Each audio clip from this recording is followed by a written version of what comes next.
nggak sih kalian ngerasa insecure? Ngerasa takut banget buat speak up di depan kelas? Atau ragu-ragu cuma sekedar angkat tangan buat jawab pertanyaan dari dosen? Atau apakah kamu pernah ngerasa bahwa diri kamu tuh kurang menarik atau berprestasi dibandingin teman-teman yang lain di tempat kuliah kalian? Kalau jawaban dari semua pertanyaan itu iya, kamu nggak perlu khawatir karena kamu nggak sendiri. Di sini aku bakal ngebahas tuntas tentang insecurity, tapi dari sudut pandang yang berbeda. Gimana ya? So, daripada lama-lama, mending kita langsung mulai aja. I have insecurities. I try to ignore them, but it's hard when you feel you're not good enough. So, insecurity itu merupakan dimana salah satu pemikiran manusia yang cenderung mereka ini kurang bisa menyadari kelebihannya sendiri dibandingkan dengan orang lain. Jadi dalam artian tuh bisa dibilang kayak selalu merasa kurang. Kayak kurang nyaman sama diri sendiri lah, kurang inilah, kurang itulah, kurang analah, kurang inilah, kurang aja terus pokoknya tiap hari. Nah, rasa kurang pada diri kita itu terjadi dari suatu kejadian yang menyebabkan munculnya rasa takut. Tapi sebenarnya hal ini itu merupakan pembelajaran pada diri kita bahwa ada sesuatu hal pada diri kita yang mungkin tidak sesuai dengan standar masyarakat.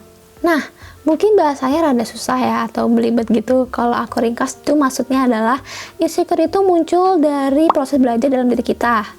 Dimana proses belajar itu maksudnya adalah pengalaman-pengalaman kita atau pengalaman pertama yang mungkin menjadi suatu hal yang membekas atau menyakitkan dalam diri kita.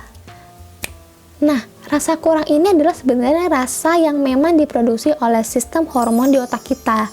Lah, kok bisa sih sistem ini ada di otak kita? Karena sistem ini merupakan sistem terbaik yang Tuhan berikan untuk memotivasi kita dalam menjalani hidup setiap harinya. Hebat gak tuh? Terus gimana dong caranya biar aku gak insecure sama diri sendiri? Orang-orang bilangnya aku harus pede aja, tapi aku gak bisa. Caranya gimana? Nah, aku bakal jawab pertanyaan tadi. Jadi di sini aku punya beberapa tips yang mungkin teman-teman bisa coba, dan menurut aku tips ini merupakan tips jitu yang aku dapetin dari beberapa sumber yang terpercaya, yaitu tanya, jawab, action. Apa sih maksudnya? Nah, jadi maksudnya itu kita contohin aja ya. Misalnya kita nggak berani buat jawab pertanyaan dari dosen, padahal sebenarnya kita itu tahu apa jawabannya, karena kita tuh takut buat diliatin sama temen-temen sekelas kalau kita jawab pertanyaannya. Pasti ada yang kayak gitu kan? Yang pertama, tanya. Coba tanya ke diri kalian sendiri kenapa kalian takut buat ngelakuin hal itu. Dan kalau kalian udah dapet jawabannya, take action. Sesimpel itu kan? Ya kecuali kalau misalnya kalian belum tahu materinya apa yang dibawain. Pastinya kalian insecure, ya kan? Terus gimana? Coba buat kalian pelajari dulu bahan mata kuliah yang akan dilaksanakan besoknya. Buat poin-poin ringkasannya, itu akan membuat kalian lebih percaya diri. Kenapa? Karena setidaknya kalian itu udah belajar dulu bahan-bahannya. Jadi rasa insecure kalian yang asalnya takut gak bisa menjawab pertanyaan karena kalian gak tahu, jadi tahu kan sekarang? Karena balik lagi, insecure itu didapetinnya dari proses belajar, dan proses belajar itu ada di otak kita.